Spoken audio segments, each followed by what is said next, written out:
de inercia, ¿dónde va conectado? Al Al- cigüeñal. Por tanto, proviene el movimiento desde el cigüeñal al volante de inercia. Del volante de inercia, el otro componente que le sigue, que está aquí, ya en la misma maqueta, ese naranjito, vendría siendo el disco. Tendríamos esto, por tanto viene Ese es el volante. disco de embriague, lo que está dentro. Exactamente, de color naranja y la maqueta vendría siendo este componente, que es el disco de embrague. Volante, disco de embrague. Y por último, vamos a ver que es más nivelito, la verdad. Y después viene el conjunto de prensa, ¿ya? Que es el elemento completo. Todos estos elementos van juntos, ¿ya? Va al disco, va a la prensa, y va al volante, ¿ya? Adicionalmente, y yo no lo tengo, no encontré un rodamiento empuje, pero lo podemos ver aquí, este componente, que es el rodamiento empuje, que genera fuerza específicamente al componente central. Fíjense que las prensas vienen con un desgaste justo ahí en esos dientes. Ahí va el rodamiento de empuje, ya que vendría siendo este mismo componente aquí en la maqueta. Ah, por eso la forma de esos dientes, o sea, esos dientes tienen el movimiento cuando empuja, estos bajan. Esos bajan, generan una deformación. Ah, ya, perfecto. La parte de abajo se levanta, ¿ya? Ahora lo vamos a ver. Entonces, el rodamiento de empuje aquí tiene una horquilla, hace este movimiento, y la activación del pedal, que es el mando. Entonces, analicemos cada uno de los elementos. Lo primero vamos a empezar con la prensa, con este componente que tenemos acá. La prensa se compone de tres elementos. ¿Ya? La carcasa, que es la parte exterior. Esto. ¿Cuál es la función de la carcasa? Va a venir y se va a conectar aquí con el volante. Muchas veces los volantes vienen con guías y aquí va pernado esto. Por lo cual, cuando el volante se mueva, todo el conjunto se va a mover de forma uniforme, como muestra aquí la maquinita. Tenemos el volante y el conjunto de embrague. Todo esto se va a mover. ¿Ya? Entonces, reitero, se mueve el volante, se mueve la prensa y adentro va a estar el disco. Entonces, tenemos la carcasa y la carcasa va a alojar y va a ayudar a que se conecten los demás órganos del sistema. Este elemento que tenemos aquí, que viene con dientecitos, que aquí tenemos otro tipo de prensa, grande, ¿cierto? De mayor fuerza, pero viene lo mismo. Tenemos la carcasa, los puntos de fijación y tenemos el mismo componente. En eso lo mismo. Este es el diafragma. El diafragma es un elemento elástico. ¿Qué es lo que hace cuando el rodamiento de empuje, valga la redundancia, lo empuja, lo va a deformar? Por tanto, si nosotros lo vemos así, el componente está así, y va a entrar. Hace esto. Eso es lo que hace. Por tanto, cuando el rodamiento de empuje está generando fuerza hacia allá, el diafragma se deforma y hace esto. Y cuando hace esto, va a mover al último componente que tengo del otro lado. Ese disco metálico que nosotros tenemos aquí, que es el plato de presión. Entonces reitero, la carcasa, diafragma, plato de presión. Esos son los tres componentes que se conforma la prensa. Todos estos elementos están conectados por medio de remaches. Entonces el diafragma está conectado por medio de esos remaches a la prensa. O sea, disculpen, a la carcasa. Y la carcasa está conectada por medio de esos remaches y esa laina, ¿no?, que es otro elemento elástico, directamente al plato de presión. Entonces, ¿cuál es la función de este conjunto? Habla de prensa, presiona, aprieta al disco de fricción, el disco de embrague, contra el volante. Esa es la función. Cuando nosotros presionamos, esta es la prensa. ¿Qué es lo que pasa? Fíjense, ¿qué es lo que sucede cuando se presiona la prensa? ¿Qué es lo que pasa? Este Se abre el de presión. El plato de presión. Y el plato de presión, que nosotros vemos así, ¿qué es lo que hace? Hace esto. Ese es el movimiento del plato de presión. Entonces genera la deformación de lo que tiene que ver con el diafragma. Y una vez que se presiona y se suelta, el disco queda libre. Y nos está entregando movimiento hacia el sistema de transmisión. Entonces, al soltar, está embriagando. Al presionar estamos embriagando. Y al soltar en este caso está generando la fuerza del plato de presión, está empujando aquí, usando. Ahí se desembriaga. Se junta todo y gira todo. Por tanto, cuando yo no piso el embrague, todo este elemento está junto. Y aquí está generando presión. Ejemplo, cuando yo presiono, libero el sistema. Ahí es cuando ya empieza a girar, a dar vuelta y a a transmitir todo. a transmitir. Ya. Nosotros vamos soltando, se va juntando y ahí empieza a transmitir movimiento. Este componente, se fijan, muchas veces está como el que tenemos acá, está rayado. ¿Por qué? Porque vamos a ver ahora el otro componente. Vamos acá, que es nuestro disco de embrague. ¿Cuál es la característica del disco de embrague? Primero, va a tener dos elementos de fricción, por un lado y por el otro lado. ¿Ya? El disco de fricción o el elemento de fricción se llama ferodo. Antes se utilizaba un elemento que se llama amianto, pero por temas de salud, porque cuando roza genera polvillo, ese polvillo lo absorbe y eso era cancerígeno, nocivo para el ser humano, entonces lo cambiaron. ¿Ya? Le pusieron el ferodo. Igual todas estas cuestiones son nocivas para el ser humano, pero no en una cantidad, ¿ya? Pero ¿Usted también? eso pensando netamente en las personas que trabajamos con el componente o en general. No, las personas que están en contacto directo Ah, ya. con el elemento. Yo sé que es lo que se recomienda, que ustedes saquen eso, una bolsita con agua, lo lavan, lo meten lo mismo sistema de freno. Desarman el tambor, lo mojan para que todo ese polvillo caiga en este caso en el agua. Con el agua la boca, el agua se evapora y les va a quedar eso ahí, porque si se pone con una brocha es lo que va a hacer la polución, va a ir por todas partes. Hola, buenas noches de esta clase. Sí, tiene que hacer la segunda. Está bien, pero no ya, ¿no? No, ya, entonces, empezamos ya con la segunda. Ya empezó con la segunda. Ah, ya. ¿Quiere apuntar en la 8.45? 8 días. Ah, yo digo, vamos a hacer la 8.45. Pero era la mitad, porque era la primera hora, la segunda hora. Pero tranquilo. ¿Ya? Entonces, tenemos el elemento de fricción. Hay dos. Por tanto, tenemos elemento de fricción y en el centro hay algo. Ese algo es esto que está acá. Aquí tenemos un disco que solamente por un lado tiene elemento de fricción y por el otro no. Pues entonces, ¿qué es lo que hay ahí? Hay una Remache. placa metálica. Una placa metálica. Y esa plaquita metálica se conecta en el interior, también por medio de remache aquí, con el conjunto de amortiguación, que es la parte central, ya donde están los muelles.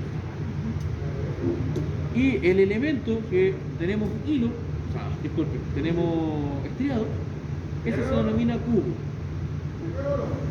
Entonces tenemos de qué se compone la placa metálica, elementos de fricción por ambos lados, un conjunto o un sistema de amortiguación y el cubo, el cual viene con un eje estriado. En donde, ¿cuál es la característica del eje estriado? En lo que se conecta aquí, el eje de la caja, el eje primario, el eje piloto de la caja. Aquí se conecta el eje de la caja, por tanto cuando se mueve el disco, entra en movimiento hacia el sistema de transmisión. Estamos hablando de eje de caja que atraviesa toda la caja. En la entrada, Ah, ya. solamente en la entrada, ¿ya? Porque la caja, la transmisión mecánica, por ejemplo, de este tipo, se divide en tres ejes. Tenemos el eje piloto, o el eje de entrada, luego de eso baja a otro eje que normalmente es el eje triple, eje macizo o eje secundario, ¿ya? Y después sube, y ahí tenemos en este caso el eje de salida de la caja. Y aquí entre estos elementos tenemos la relación de los piñones, ¿ya? Claro, y ahí tenemos la relación de los piñones en el intermedio. Y Ya. entre esos componentes vamos a tener los sincronizadores. Entonces, la caja mecánica vamos a tener el eje de entrada, el eje intermedio, ¿cierto? Y por último el eje secundario, el eje de salida. Dice que este eje secundario va a depender del libro, ¿ya? Pero tiene tres ejes, entrada y salida. No hay un eje completo que tenga directamente salida, ¿ya? Entonces, este eje es el que se conecta aquí con el disco de embrague, este componente, por medio de ese estriado que tenemos ahí. Entonces, ¿qué es lo que hacen estos elementos? La función de nuestro disco de embrague es generar la transmisión de movimiento por medio de la fricción. Lo que hace aquí la maquinita, tenemos el motor que está funcionando, está transmitiendo movimientos del motor a la caja. Imagínense que este es el eje primario, el eje de la caja. Cuando ustedes presionan, se desconecta. Cuando se desconecta, ¿qué es lo que hacemos con todos los engranajes? Quedan sin movimiento. Y ahí es donde nosotros podemos engranar, podemos bloquear los componentes, generamos, que se genera la imposición de la marcha, la relación de giro, Y una vez que esté lista, la relación de giro, ¿qué es lo que hacemos? Vamos soltando el embrague.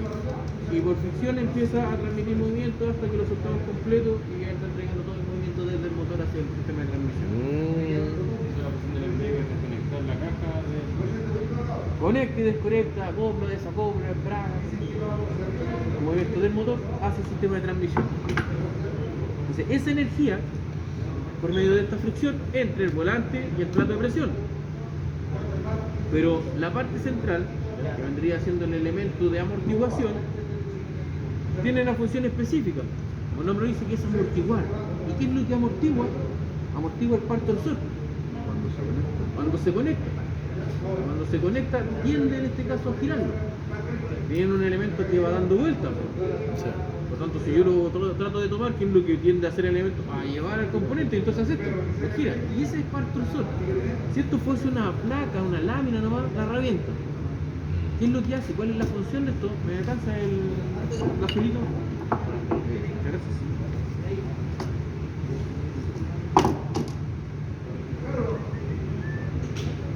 Ahí está. Por ejemplo, cuando se genera este parto del sol, ¿qué es lo que hacen los muelles? Se comprimen. Y sucede esto al mismo tiempo. No alcanzan a aparecer. Ah, y se mueven todo al mismo tiempo. Se mueve todo al mismo tiempo. Ah, bueno. ¿Ya? Eso es la absorción del parto del sol, del movimiento. Esa es la función que tienen estos muelles que tenemos aquí, que es el muelle primario, el muelle secundario. Eso es Un para muelle que- más grande y otro más chiquitito. Para que no se rompa. Para que no se rompa. Y esto, cuando transmitimos el movimiento, este elemento se tuerza y de ahí transmite el movimiento y de ahí se devuelve otro poquito. Porque si lo pasamos directo a la caja, reventamos la caja. ¿Ya? Esa es la función de esto. Por lo mismo, fíjense, estos muelles están sueltos, no deben estar sueltos. Cuando uno tiene un embrague nuevo, estos muelles están apretaditos. ¿Por qué se sueltan? Porque hace tantas veces esto y este componente está con temperatura que los muelles, al accionarse, soltarse tantas veces, pierden elasticidad. E incluso todo este componente también empieza a cederse, hay una pequeña deformación y quedan así. Por tanto, esto qué es lo que sucedería si yo pongo este disco en el vehículo en funcionamiento. Cuando yo conecte la caja, no va a generar una amortiguación suave, va a dar un golpe. Por lo tanto, cada vez que paso la marcha, como que voy a sentir un pequeño golpe en la caja. Eso puede ser asociado ahora me al calzan hartas cosas. funcionamiento de este componente. Bueno. Porque cuando yo paso las marchas no suenan los dientes, pero no hay rasqueteo de dientes, por tanto no es un tema que yo conecto o desconecte mal. El tema es que no tenemos la capacidad de amortiguar eso y manda un pequeño golpe. Normalmente, llegar a romper. sí, pues no hay. ¿Los muelles pueden cascabelear igual? ¿Cascabelear? Sí, pues lo que sucede aquí en esto. O sea, pero, por ejemplo, ah, ya. ¿Y eso se va a sentir también ese sonido? Normalmente este sonido no, es más el golpe. Ya. ¿Qué elemento me va a generar un sonido característico? Que el rodamiento empuje, los rodamientos de que va aquí el techo, el eje de entrada, con unos rodamientos ahí apoyados. Es como un chillido que se escucha, ¿no? Sí, normalmente cuando es chillido es asociado más a una falta de lubricación. Ah, ya. Pues. Solamente ahora de la boca. Sí, a veces suena muchísimo la verdad los rodamientos cuando ya no tienen lubricación o tienen algún tipo de falla en lo que tiene que ver con la banda de rodadura, ¿ya? De rodamiento. El rodamiento, imaginemos que es un elemento así. Tenemos el anillo interior y vamos a tener el anillo exterior. ¿Ya? Y aquí va el elemento rodante, es la bolita, por ejemplo, si tomamos ese tipo. Cuando falta lubricación, claramente aquí nosotros vamos a tener roces. Y ahí genera como un chillido, un elemento en particular. Pero cuando ahí tenemos incrustación de componentes externos, ahí empieza a generar ese como traqueteo, que le hacen los rodamientos. Entonces, dependiendo del tipo de falla que tenga el rodamiento, también es asociado al sonido que tiene este componente. Eso en particular como un zumbido. Sí, es como un zumbido. Se cambia. Se No, repo- todo se cambia. Ah, ya. Cambia. Se hace un kit de distribución, se cambia el rodamiento por el volante diferencial. Aquí también, sí, pues si nosotros vamos a trabajar, tenemos que cambiar todos los componentes. Aprovechar de cambiarlo todo. Sí, aprovechando que está desarmado, hay que cambiarlo todo. Entonces, este componente ya está malo, aunque para medirlo, para hacer diagnóstico, yo tengo que medir el espesor, aunque tenga el buen espesor, si estos elementos están así, se elimina. ¿Ya? Esto va todo remachado, fíjense que van con unos surcos aquí, estos son para cuando hay mucho roce, lo desprende particulado. Cuando se va a comprar, uno lo compra con la muestra.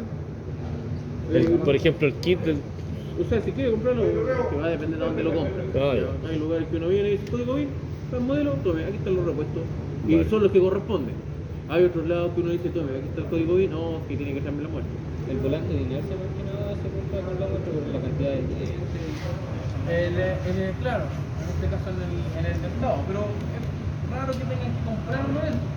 Principalmente estos se mandan a reparar, ya se mandan a rectificar. Pero ¿y el flotante? Ese no es Sí, flotante. no, es normal, hay que comprarlo cuando falla. Entonces, el espesor se mide aquí.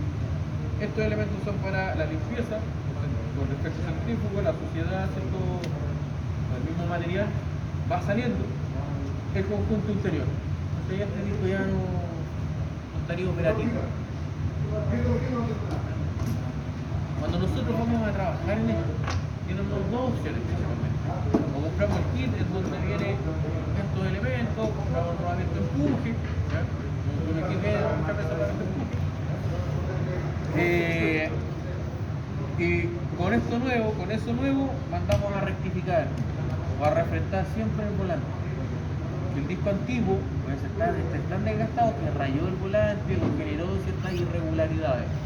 Entonces tenemos que mandar a rectificar. Si solamente vamos a cambiar el disco, ahí nos preocupamos de mandar a rectificar el volante y nos mandamos a rectificar la prensa, específicamente el plato de presión, para que ambas superficies queden rectas y generen una presión uniforme contra el nuevo disco. Pero hay un detalle en eso. Si esta pega ya se hizo y se rectificó mucho, ya que aquí tienen que medir, ahí tienen que sí o sí necesitar la información del fabricante, tanto para el plato como para el volante. Cuando la prensa se posicione aquí va a haber un espacio. Aquí hay un espacio. Y ahí es donde debe entrar el disco. Pero ¿qué pasa si no entra el disco? ¿Ya? Significa que esto se va a presionar un poquito y el disco va a quedar firme. Así como está acá, queda firme. Pero si ustedes rectifican mucho, ¿qué es lo que va a suceder? Va a pasar esto. Va a aumentar la tolerancia, va a aumentar ese espacio. Y cuando ustedes mueven, va a quedar haciendo esto el disco.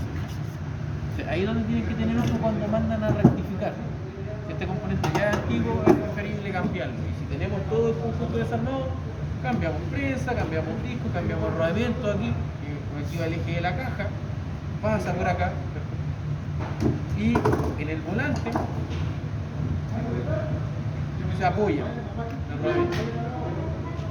Apoya en el rodamiento lo que es el eje. Y aquí tengo en este caso el disco. Entonces este rodamiento que está aquí también lo debemos cambiar. Y si sacamos el volante, aprovechamos de cambiar el retén también al cigüeñal. Hay que hacer toda la pega al tiro. Cuando se cambia la Ahí es donde va el retén del cigüeñal. Ese que dicen, tú estás goteando el retén del... Ese, ya vale. Tenemos que sacar la caja, tenemos que sacar el volante para llegar al retén. Hay dos retenes, el que va por distribución y el que va por embriague. Sí, bueno, en este caso cambiamos el que está por este otro lado. ¿Ya? Entonces, ya sabemos cómo funciona esto, ya sabemos cómo funciona esto. Entonces, ¿qué es lo que nosotros vamos a tener que trabajar específicamente o analizar? Cuando ustedes manden a rectificar, tienen que mandar todas las piezas para el disco nuevo. Porque si vienen, los montan, le generan la presión, lo que vamos a hacer de ahí, y vamos a visualizar cuánto es la altura que tiene que tener. Eso lo dice el fabricante. Si está fuera del rango, ahí ya debemos cambiar la pieza. Eso significa que ya la rectificaron. Esto es igual como los discos de freno. Usted cambia las pastillas, manda a rectificar los discos, pero va a llegar a un punto que ya no puede rectificar más los discos, porque el cilindro no va a tener la capacidad, va a salir todo y no va a frenar bien. Ahí ya tenemos que cambiar el disco, tenemos que cambiar, no sé, el tambor, por ejemplo. Esto es exactamente lo mismo. Pero- Siempre tratar de rectificar a lo mínimo.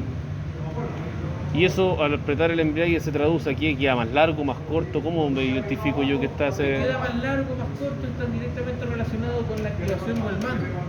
¿Ya? ¿Cómo yo voy a ver esto? Cuando presione el disco va a quedar con rojo.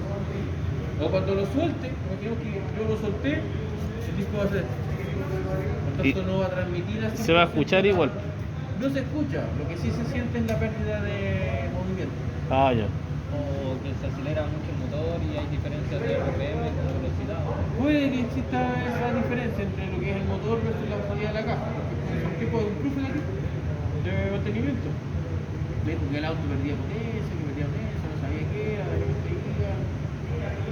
Llegó a la casa y le dice, ¿qué le hizo? Ya, hizo esto, cambió, limpió, inyectores, bujías, toda la cuestión. Lo revisé, le dije, no, hay que cambiar unas cositas, le dije, yo después le hice distribución aquí ese auto.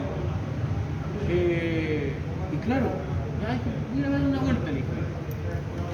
Pongo freno de mano, pongo primera, saco el embrague y el auto ahí. No se movía. Pongo segunda y el auto seguía ahí. ¿Qué significaba? Yo presaba el embrague, conectaba la marcha, después soltaba y cuando el motor debería estar entregando energía, ¿sabes? Eso hacía el embrague. Ya era tanto el desgaste que la holgura que tenía el componente con No el hacía la freno de mano, presión. me bloqueaba y el embrague estaba patinando y nos transmitía movimiento. Dije, aquí está el problema. Hay que cambiar el embrague. Ahí está el inconveniente. Era tanto el desgaste, pero claro, él viajaba en el auto, que es lo que sentía, que de repente tenía que acelerar mucho el auto y como que no salía con rapidez y era eso. Entonces, nosotros qué es lo que debemos identificar. Como ya sabemos cómo funciona, tenemos que tener la capacidad de identificar si es problemas de disco, digamos, principalmente del conjunto de embrague, o si es del accionamiento, en relación al tipo de accionamiento que pueda tener el sistema de transmisión. ¿Se entiende? Preguntas, Cuando dudas. el embrague está corto, cuando el embrague registro acerca al último, cuando tiene mala prensa, ¿cierto? No necesariamente, porque puede estar desregulado. Eso puede ser la viola del embrague, ¿no? El accionamiento, el mando. Por tanto, lo primero que nosotros tenemos que ver es el mando, desde el pedal hasta el accionamiento de la caja. Si todo eso está ok, ahí recién nos metemos ya en el conjunto. Lo primero que tenemos que descartar es eso. Pero todos los vehículos no tienen piola, po. No, también tenemos elementos hidráulicos, accionamiento hidráulico. Eso es lo que vamos a ver ahora. Yo prefiero en torque a los pernos del volante y a los de la prensa. Porque aprox. Va a depender del tipo de perno, porque no es lo mismo esa prensa que esta prensa. Entonces normalmente van desde 30, 60, normalmente son pernos de cuánto, de 12, de 10. Los de la prensa 30, 60 newton No, libres. libras. Pero eso va a ir variando dependiendo de esto. Porque no lo voy a aplicar el mismo motor que a estos pernos, que a esos pernos, que a esos pernos. Claro. Ahí va a ir variando y eso sí o sí necesitan la información de fabricante. ¿Otra pregunta? Cuando el pedal está largo en un sistema hidráulico es porque tiene aire el sistema. Puede que tenga aire, puede que no se esté activando. ¿Ya? O sea, y si no tiene aire es porque hay falta de líquido dentro, o sea, de lubricante. El cilindro también puede estar fallando, ¿no? Pueden pasar hartas cositas. Veamos, por ejemplo, del mando, o el accionamiento, hay dos tipos: el accionamiento mecánico, que normalmente es con una piola, ¿ya? Y un accionamiento hidráulico. Aquí es lo que llamamos el mando del accionamiento, cuando nosotros pisamos el pedal del embrague y se mueve el accionamiento exterior, en este caso que es la horquilla. Aquí cuando nosotros presionamos el pedal, ¿qué es lo que está haciendo esta pieza? Está moviendo la horquilla. Y la horquilla, haciendo esto, mueve el rodamiento de empuje. Eso es lo que nosotros estamos haciendo cuando presionamos el pedal. Entonces, esa comunicación puede ser por una piola, la cual que por el tiempo se puede estirar, se puede trabar, porque normalmente va protegida, le falta lubricación. Al momento de estirar se pierde, en este caso, la regulación. Puede que el embrague esté más largo y puede que no esté cortando bien o no se esté separando al 100%, o se corta, ahí quedamos sin embrague.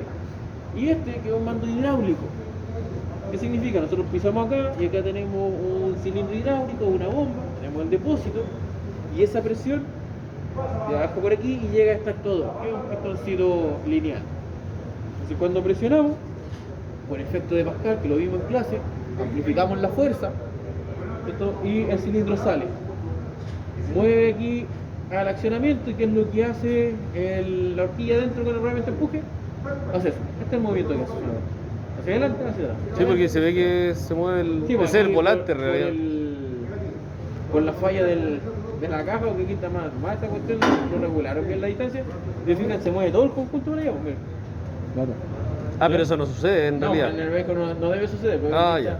está mal hecho el tema de la distancia. Ese es el volante, el azul. Este en este caso vendría simulando lo que es el volante y el conjunto prensa. ¿ya? Entonces, la parte hidráulica también puede tener inconvenientes. Podemos tener fuga en ese punto, podemos tener fuga en ese punto, en los racos, el nivel del líquido también puede ser deficiente, que el líquido esté contaminado, que haya aire dentro del circuito.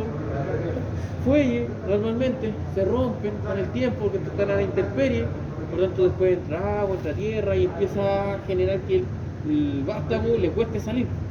Por lo tanto yo puedo pisar, ¿cierto? Y hasta aquí genero como una resistencia y significa que llego hasta ahí, ¿no? Considerando que puedo haber llegado más allá, ¿ya? Entonces, eso es lo que ahí está a tope, ¿ya? Entonces yo lo puedo activar y puedo llegar hasta ahí, ¿no? Entonces, eso también puede ser un inconveniente en la activación del conjunto de embrague. Entonces, lo primero para generar diagnóstico es tener en consideración que nosotros tenemos que empezar el diagnóstico desde la activación, desde el pedal. Aquí hay muchos pedales que también vienen con una regulación mecánica, que pueden regular en cuanto se mueve con la altura del pedal, hasta la activación de aquí, de la caja. Si todo esto está correcto, si todo esto está bien, ahí recién nosotros vamos a ir a lo que es el conjunto de embrague, a los elementos que analizamos allá.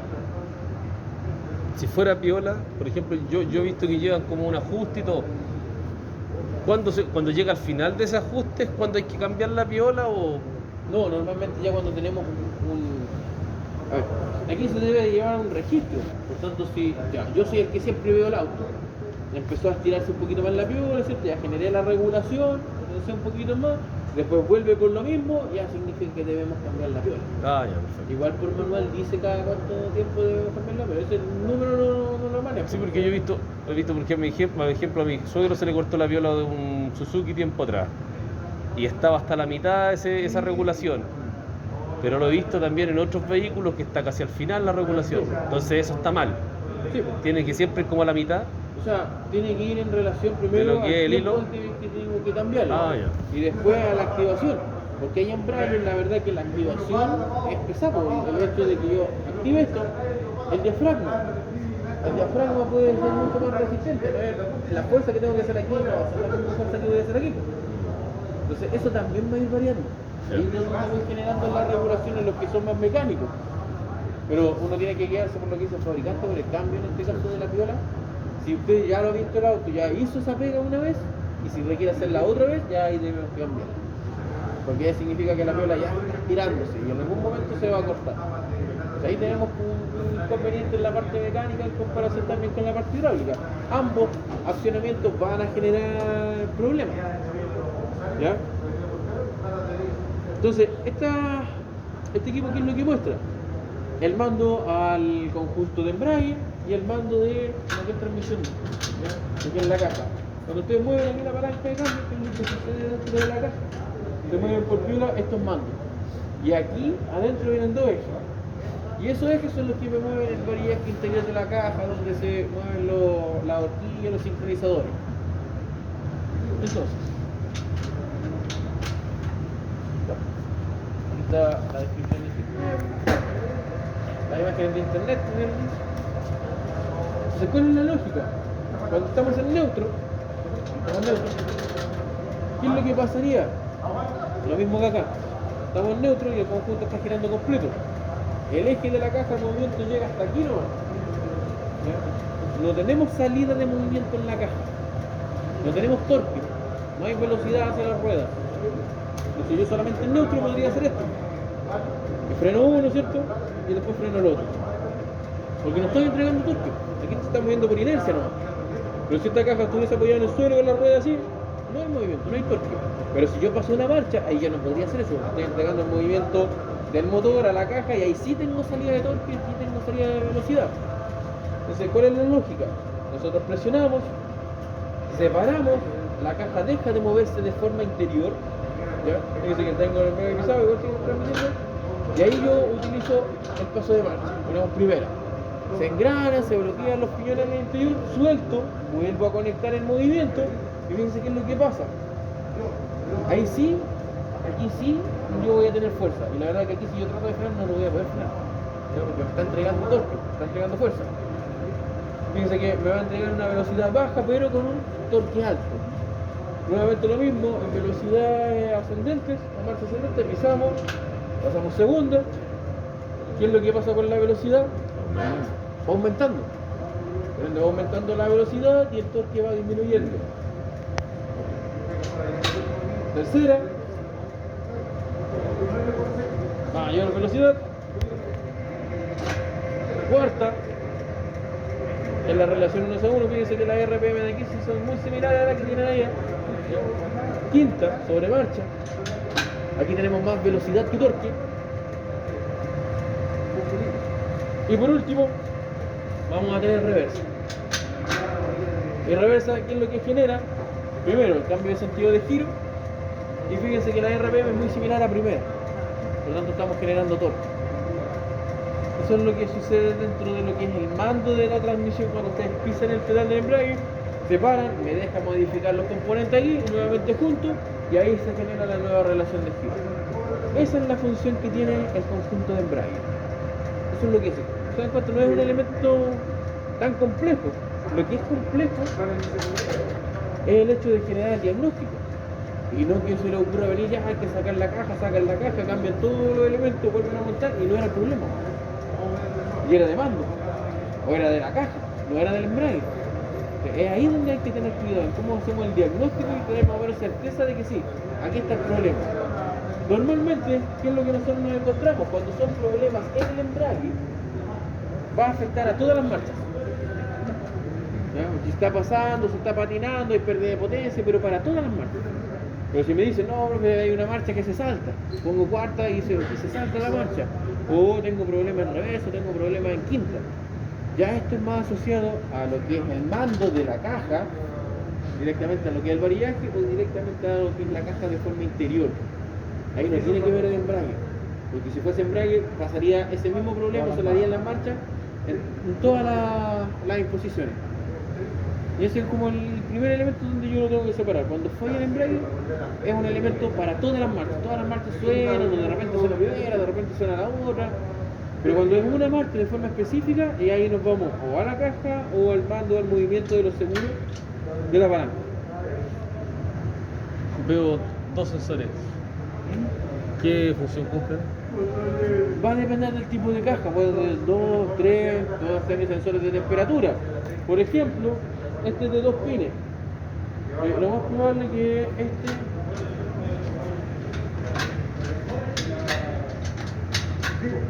por el tipo de movimiento puede que sea bulbo reversa, ¿ya? O temperatura, uno de los dos. Y este, que es de 3, y como está posicionado en este punto que es el eje de salida, que es la RPM de salida de la caja. Vamos a tener otro sensor de temperatura en la caja y otro sensor también muy similar a ese, pero de entrada de movimiento de la caja. Ya, ¿es el que falla cuando la caja empieza a fallar también? Que es muy común, que yo he escuchado hartas veces que han cambiado sensor de caja y ahí no cacho yo. Es que depende de la tecnología que tenga la caja. Hay algunos que tienen sensor de movimiento, sensor de RPM.